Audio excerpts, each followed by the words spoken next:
Hi, it's Tess from teachwithtess.com and today's video is going to be all about referring. Now, I've been promising to make this video for quite a while now and at last I've actually sat down and recorded it. You know my channel, it's Wales English, soon to be Magic Ears, working online, working from home, ESL teaching in general. It's that sort of vibe. Anyway, I'm super happy to see you here and I really hope you find this useful. This is for you if you're wanting to start referring. Now, I just made a video last week on secondary positions in ESL companies, and referring for me is my top secondary position, I suppose you could say, because it's the one that's earned me the most money, but also given me a massive amount of satisfaction. Many of the people I've recruited over the last 18 months have been, have stayed in contact. I've seen them grow as teachers. It's just a super rewarding part of teaching online. I love it. Anyway, I'm going to go step by step through the various things that referring entails. I'm going to give you the pros and cons, how to be a great referrer, how to get started, where you can find candidates, making flyers, that sort of things. Now, of course, if you're interested in applying to Wales English, you know where to come. I'd happily help you. My referral link is below, but please don't apply with the referral link. Contact me first, because of course, I would like to help you with your CV to ensure that it gets through screening. There's lots of information on my website that can help you, and I will link it up there. So let's start. What is referring? If it's basically it's recruiting. Some people, if you're not in the ESL business, referring is a sort of, what is that? So basically it's helping other people join the company you're working for. Now, most ESL companies have a referral policy and a way to help other teachers. So you'll have a link specific to you that is used by applicants, and their application gets assigned to you, and you usually or will get a fee from them starting teaching, or when they start teaching. So let's think about getting started. So let's talk about what referring actually involves. Okay, so there are 4 things to do when you start referring. The first thing to do is to find the right candidates for your company, because of course each company has different requirements.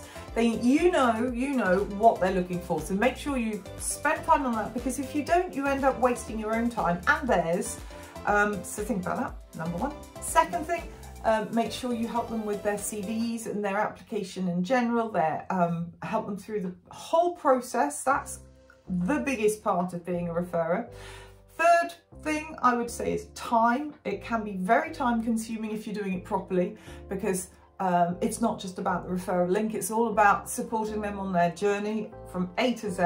And then last of all, it's this sort of ongoing support. I have some candidates who've applied, I never see them again apart from in the Facebook group at Wales English, and others will be emailing me saying, oh, what about this, or oh, what about that? And that's part of being referring and being a referral, but it's also great fun because you can really help people.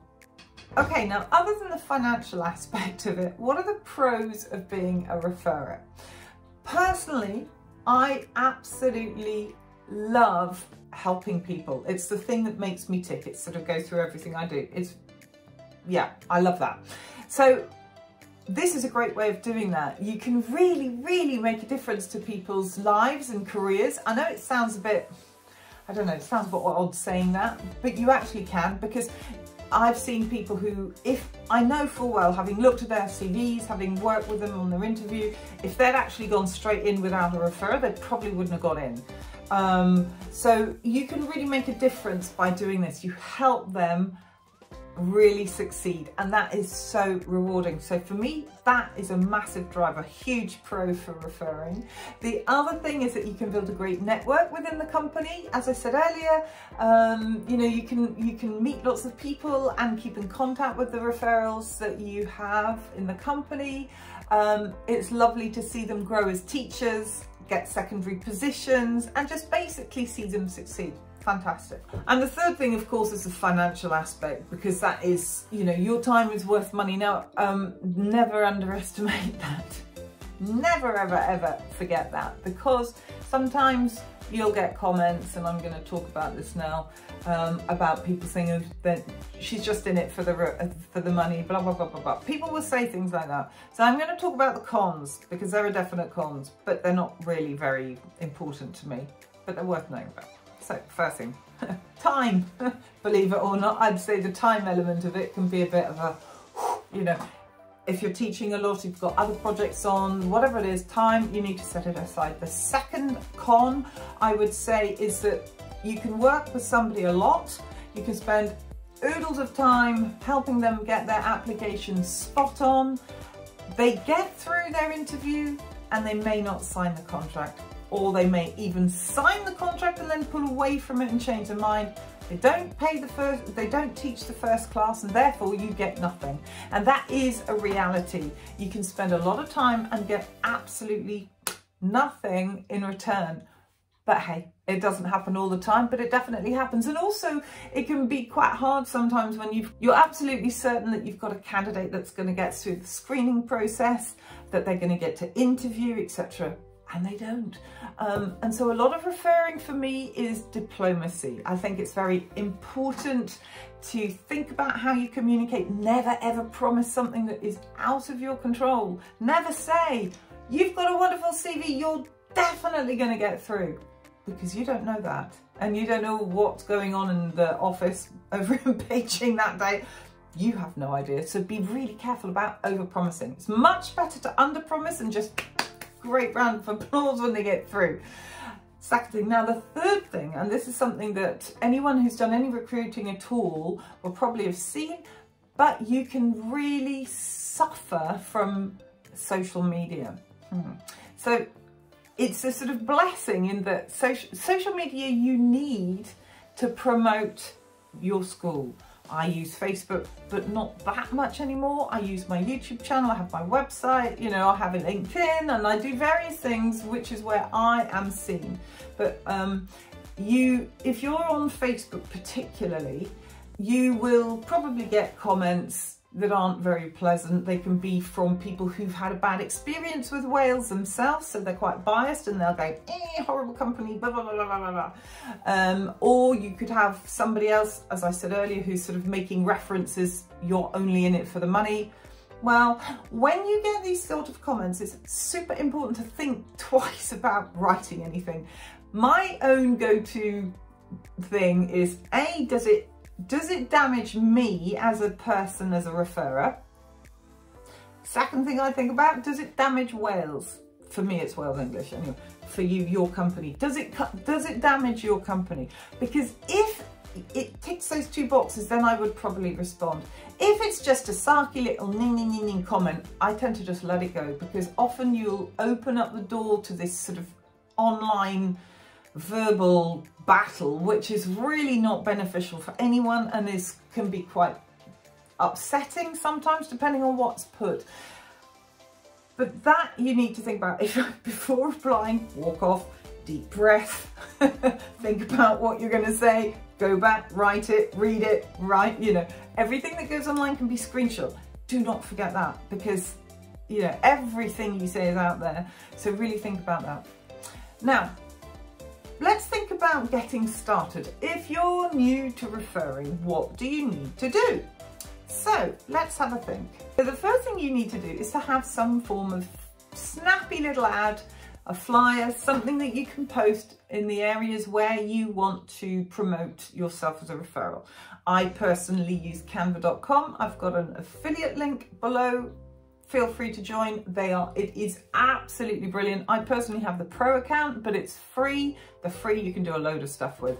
Brilliant, brilliant piece of software if you don't know it. So make yourself a flyer, ensure all the key information that a referral needs to look at is either on the flyer or in the post that you put with the flyer, because a huge amount of time can be wasted with people who don't read the ad, and many of them don't, and will be applying or sending you CVs, and they're not eligible to apply to the company that I work for, or potentially you work for. So you have to reply, at least I do, because I think it's polite and say, very sorry, but you know, these are the requirements, and unfortunately you don't actually meet them.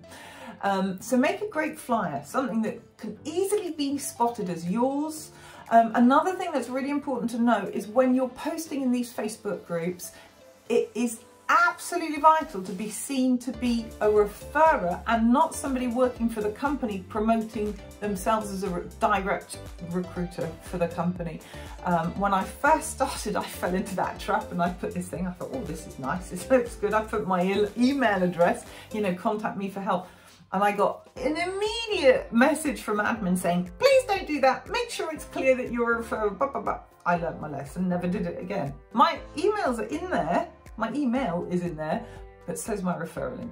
Be careful about that. The other thing you need to do is be creative in how you find your candidates, because loads of people refer. You'll see if you go into Facebook or LinkedIn or whatever, oops, sorry about that, you'll see all over the place that there are people posting left, right and centre, and you can think, oh good grief, it's absolutely saturated. Well, there are a lot of people out there, so you need to be creative. What's around you, what's personal to you, maybe your skills, your friends, where you currently work if you're not actually online yet, or maybe you have a second job. It really depends, but think around where you could be slightly different. And I think that's really important for success doing this. Do some research, go find things that will provide you with the right type of candidate. Be careful of that. You know, I often talk about going to the universities if you're in a university town, but you know, the undergraduates, they won't be eligible for many of the companies because they don't have a degree. So ensure that wherever it is that you go, you'll be finding people who match the company you're working for. Very important. It sort of goes without saying that you need to know your stuff. Now, I run these webinars for Wales on referring, and one of the things I always say when I do my beginners webinar is that you can refer as soon as you want when you join a company. There's no like, oh, you have to wait 6 months or whatever, nothing like that. Not like some of the other secondary positions. However, it's very important you know your stuff, because if you're with somebody who wants to work for the company you work for, and you don't actually know the rules and regulations and can't answer the questions, you're not actually going to be doing your job very well. So give yourself time to really get under the skin of the company, get to know how they work, make sure you can answer those questions, because you are Miss or Mr. or Mrs. or Miss knowledge about that company. So, you know, don't give them wrong information. If you don't know, and if you are referring, ensure you go ask somebody to find out what the right answer is before you give it. Otherwise it'll come back and ding you a bit. Now, this is something I will, I can get up on my high horse about this one a bit. Certainly for Wales English, there is a real ethos in the way that we refer. Now, it's not good practice, I would say, to spam. So you don't want to be in these Facebook groups or posting under other people who are posting about Wales English. You don't want to go out and put yourself in a sort of a message stream, a conversation stream. If somebody's already suggesting, oh, well, I refer for Wales English and I would love to help you, and then 2 lines down there's somebody else from Wales English saying exactly the same thing, because at the end of the day it doesn't actually look great. Some companies I've seen the referrals do this, or referrers do this. Wales is slightly different, I don't know, but this is certainly the way it works with Wales, is that you do not tread on people's toes. You give them the space, you show them respect, you allow them to do their referring without getting in the way. Having said that, you know, if you go through and you see somebody's posting in a group, you want to post in the group, fine, but just wait a couple of days, because then there'll be more attention on your ad. It won't be competing with somebody else's. Another thing around this is ensure that the numbers, the figures, the information you give is accurate. I cannot stress this enough. Check what your company's figures are. What I mean by this is, officially, what Wales says is that you can earn between $18 and $26 an hour. Now, of course, there are bonuses you can add to this, and there are other positions in the company that you can do, but the basic hourly rate that you could earn 1v2 program is that. You should not put more. So ensure that everything you put out is accurate. So important, so important. Really is, because what you do want to do when you're referring is to protect the company reputation. There's no point in doing anything that could damage either you as a referrer or the company you work for by putting out false information and therefore leading to disillusioned referrals, that's the one. Because, you know, again, people will go out and say, oh yeah, they promised this amount of money, or they promised this thing and I didn't do it, I couldn't access it. And it just doesn't look professional, and it doesn't really make any sense to do that. So please, please, please double check everything you put out there. Very important. Now, another thing to do is communicate with your referrals. Again, can't stress this enough. It's again going back to your reputation, to make sure you're doing it well. If somebody's contacting you, respond, and don't wait for weeks to respond. You know, help them with the questions they have. Be there, hold their hand. This is why it takes time, and this is why you're paid money, because you do spend the time doing it. But you know, make sure there's timely communication, because they will thank you for that, and there is nobody better placed to promote you as a referrer than your referrals. And they'll go out there and say, I highly recommend such and such a person, she was fantastic, he really helped me, thank you so much. If you're applying to Wales, you're applying to Magic Ears, if you're applying to VIP Kid, go talk to this person. It's important, so look after your referrals like that. So how can you best help your referrals? When you found them, you've ensured that you've got your adverts all right, they're up there, they're out there, you start getting people contact you.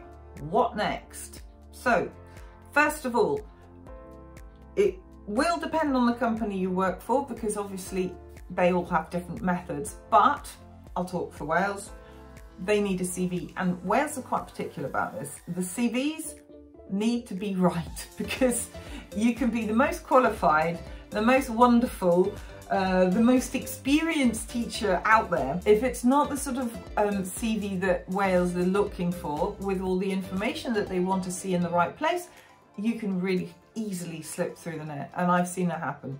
So help your referral with their CV. Make sure it's got all the basic requirements in very obvious places, not hidden at the bottom.